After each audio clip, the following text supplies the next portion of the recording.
Now, if you think about it the other way around, not just think about your losses, but think about your gains, this is how we should be thinking of some things, right? In loss aversion, you think that the loss is way more, so you decide you don't want to go there. But what if it was the opposite and say, damn, if they don't go ham, dude, I could win a significant amount of money. And I think with DFS, you have to treat it a little bit different because it's not a fixed gain and a fixed loss like it was in the example I showed you guys, right? I could have a better chance at getting to the top 0.5% of the tournament. I could get to the top, 0.25% of a tournament and win 4 digits, 4 figures up there, 5 figures up there, 6 figures up there. It betters my chances. You know what I mean? And that's the mindset we have to get into. So the next time we have a Coors slate, right? And the next time it's Dan Straley comes back to the MLB, he's pitching in Coors, and it's terrible. He's awful. Man, but I really want to play the Rockies. I can't fade the Rockies. No, yes, you can. Because if I do, and they don't score,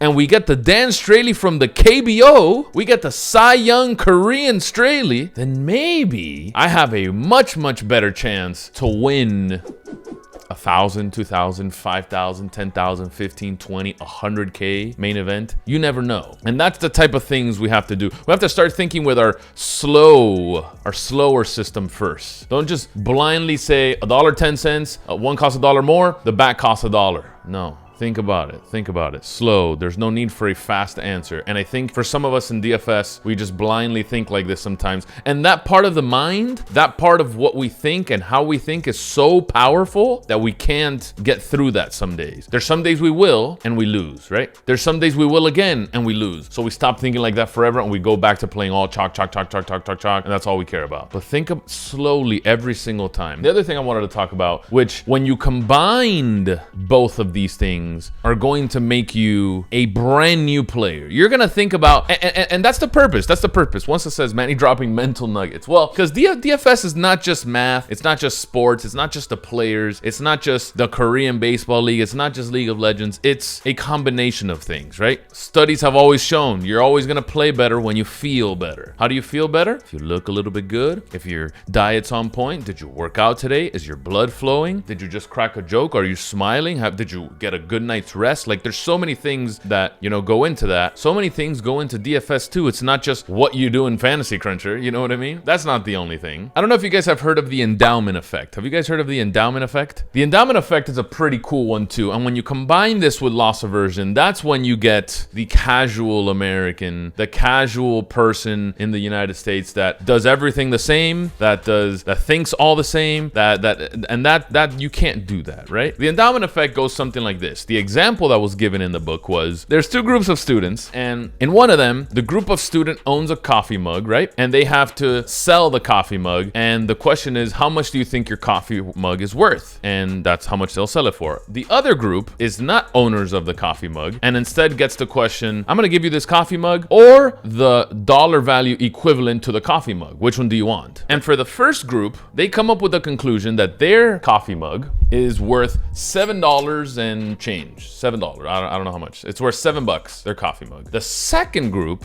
which had no attachment to this mug, it wasn't theirs. They just had the choice. Do I get the mug or do I get the money equivalent? They came up with the price of the mug for somewhere around $3 and change. So half of what the other group said. The endowment effect teaches you that whatever is in your possession, whatever is yours, in this case the mug, you tend to value more than what's not yours. And we could all see that. I could see that. Like my water bottle, my water bottle's sick. If I were to sell it to you, I want to sell it to you for $10. But if I'm gonna buy this, bro, this thing's used. It has a scratch. You probably drank at it a million times. I don't know if you washed it good. I'll pay $3 for that. It's the normal way of doing this, right? That's how the human thinks. What's mine, I value high. What's not mine, I don't care. I want a discount. I don't want to pay for it. I don't want to do. That's just how it works, right? When you combine these 2 things together and say, well, perfect example, fantasy football trades. Beautiful.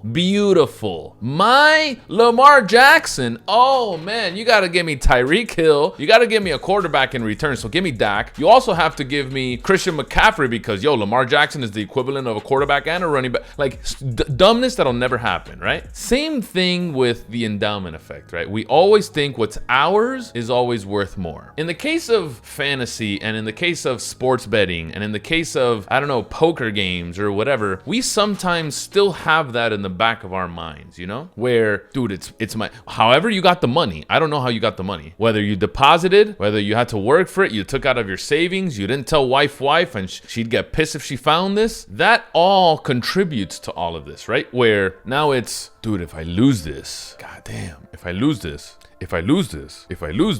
now I don't have money. Now wife gets pissed. Now what am I gonna do? What am I gonna tell my kids? Now I gotta wait another 2 weeks till I get another check from work. I gotta wait another 2 weeks till I save up. So you start making decisions like if your money is not all of a sudden $10 that you're holding. Now it feels like you're holding $100 and you wanna just spend it very wisely. You wanna make sure you're making the very best decision. You combine that with loss aversion, where you're scared and you value your losses a lot more. Now look what's happening to our DFS play. See where I'm getting at? Now look what's happening to my sports betting plays. Now look what's happening to me sitting down at a poker table. Now I'm as tight as a beep. You know what I'm saying? Now everything starts taking shape. And that's key when you learn things like that. You learn about these type of biases, right? Like you learn about all these things and you're just like, man, it's so true. Because if we hadn't heard these questions before, if Manny didn't explain, if Manny didn't whatever, then I probably would have answered $1 in that question. Then I probably would make the most non-contrarian decisions ever, and I probably would follow Chalk because I'm just so scared of losing my money. You know what I mean? What if Coors is so good and I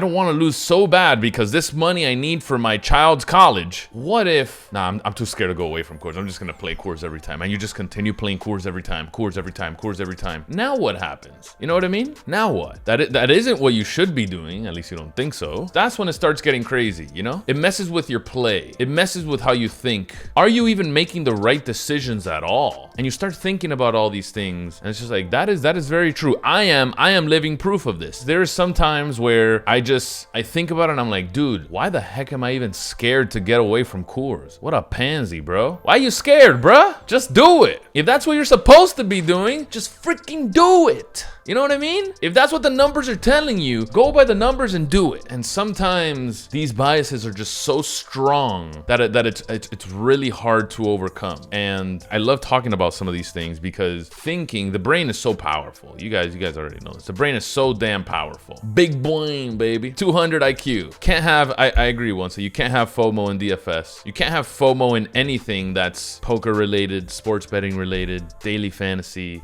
It doesn't matter the sport. It doesn't matter the whatever you're betting on. It doesn't matter. What if you take a loss like Ricky D did in NFL? Shit can take a mental toll. It can. And the one he's talking about was the Ricky D losing $1 million in 2 months or whatever it was. But how do you do that? So we went over it. We don't know exactly how he lost it, right? Could he have just been following Chalk in a week where, in a group of 7-8 weeks where Chalk didn't hit ever? I don't know. Or underperformed ever? I don't know. We don't know his style of play in those 2 months. We know he lost $1 million in 2 months, but we don't know exactly how he did it. And that's what I think you'd have to study before you come to conclusions there, right? Before I get to that million, you better believe I'm gonna say like, yo, Manny, what's wrong with you, cat? Come on, man. How are you doing this? I just continue going for $1 million. Like, you know, money can be made back. I agree. Money can be made back. Always remember, losses aren't worth more than your gains. That's just in your head. And if you're playing to begin with, don't be scared. If you're playing to begin with, don't say you gotta be